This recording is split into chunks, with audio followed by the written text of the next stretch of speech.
Israel में गृह युद्ध जैसा माहौल है। सीधा स्क्रीन पर आपके रिपोर्ट है। इजराइल के सुप्रीम कोर्ट के जज ने कहा है कि भैया, चीफ जस्टिस कह रहे हैं, एहरोन बराक ने कहा है कि इजराइल यानी हमारे मुल्क की हालत इतनी खराब है कि कभी भी गृह युद्ध छिड़ सकता है। इसके पीछे की वजह वही है जो पिछले 2 साल से आपको दिखा रहा हूं और पिछले 3-4 दिन से आपको बता रहा हूं कि नेतन्याहू के खिलाफ अब यहूदी समाज पूरी तरह से इकट्ठा होकर 24-24 घंटे प्रदर्शन कर रहा है।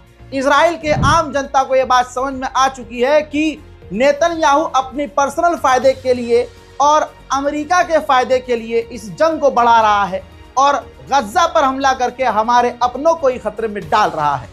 हजरात, इसके अलावा वजह यह भी है कि इजराइल की सेना में इजराइल के लोग जाना नहीं चाहते।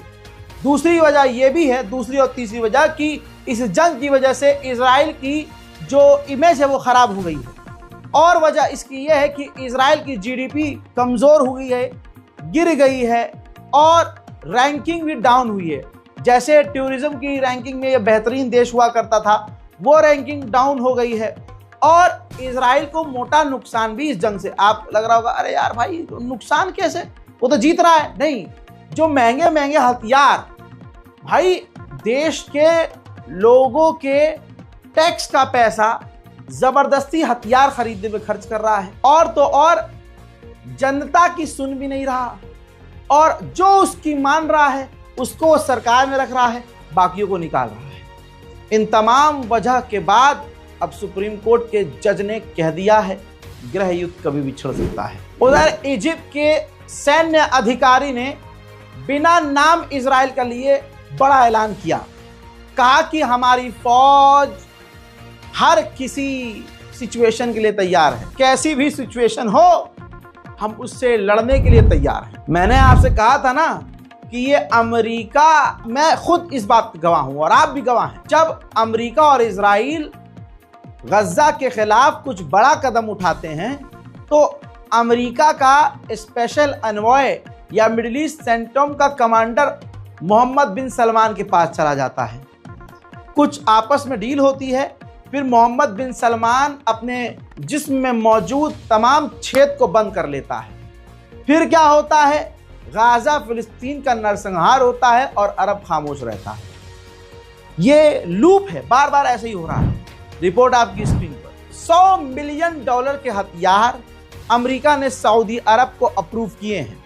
जैसे ही गाजा पर दोबारा हमला हुआ, उधर सऊदी अरब पहुंच गए ट्रम्प के एनवॉय और उन्होंने जाकर मोहम्मद बिन सलमान के मुंह में डाल दिया हथियार। अरे मतलब वेपन्स, कि भाई हम आपको हथियार दे रहे हैं, आपको बेच रहे हैं हथियार $100 मिलियन की, बस अब आप चुप रहिएगा। इसके बाद अब आप देखना अरब खामोश रहेगा। अभी याद होगा शिन बेट के चीफ को नेतन्याहू निकालने की कोशिश कर रहा था तो कोर्ट ने टांग अड़ाई और शिन बेट को चीफ को निकालने से रोक लिया। अब उसी शिन बेट के चीफ ने खुलासा किया है कि नेतन्याहू बीच में रोड़ा बन रहा है। हम हमास से बात करके गाजा से इजरायलियों को लाना चाहते हैं, लेकिन नेतन्याहू बीच का रोड़ा बन रहा है। साथ ही वो खतरा पैदा कर रहे हैं। साथ ही इसके अलावा जो इन्वेस्टिगेशन हम कर रहे हैं 7 अक्टूबर की जांच की, उसमें भी ये टांग अड़ा रहे हैं, क्योंकि 7 अक्टूबर का खेल हमास का कम, इजराइल के प्रधानमंत्री नेतन्याहू का ज्यादा था। उधर आप फिलिस्तीन के वेस्ट बैंक में आ जाओ।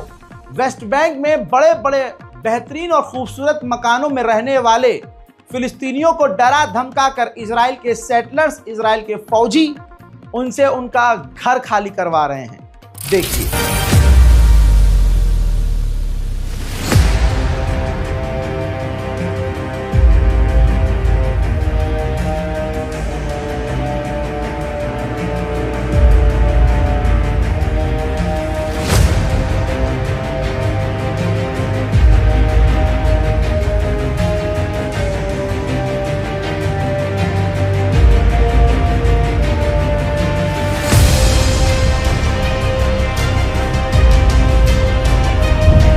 अल्लाह अकबर, अल्लाह अकबर। उधर हजरत मोहतरम नेबुलस के इलाके में 80 और परिवार से इजराइल ने कह दिया है मकानों को खाली करो। लेकिन अब सऊदी अरब ने अमेरिका से हथियार पकड़ लिए हैं, तो अब सऊदी अरब की औकात नहीं होगी कि वो कुछ कह सके, कुछ बोल सके। अलविदाई जुमा, बड़ा ऐलान कर रहा हूं, सुन लो।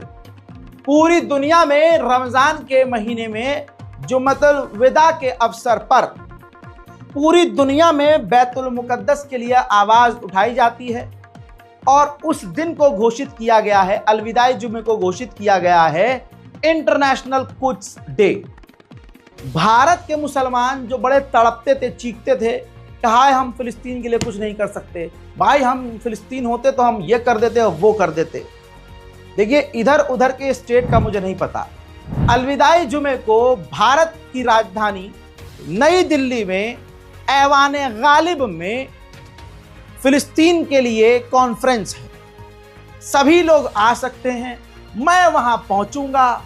अब मुझे आपके आगे हाथ पैर जोड़ने की कोई जरूरत नहीं है, ये ईमान का मसला है, ये हमारे ईमान का मसला है। देखिए, दो चीजें हैं, एक तो इंसानियत और ईमान। इंसानियत का इस तरह से कि 60,000 फिलिस्तीनी मारे गए, हम कुछ न कर सके। सिर्फ रोजे की हालत में नमाज पढ़ने के बाद हम बेजुबान जो बच्चे मारे गए उनके लिए ऐवान गालिब में जाकर कॉन्फ्रेंस को ज्वाइन तो कर सकते हैं, कोई गैर कानूनी तो नहीं है। परमिशन लेकर हो रहा है, सब कुछ लीगल तरीके से हो रहा है, एक प्राइवेट प्लेस पर हो रहा है, एक खास जगह पर हो रहा है, क्यों नहीं जा सकते आप?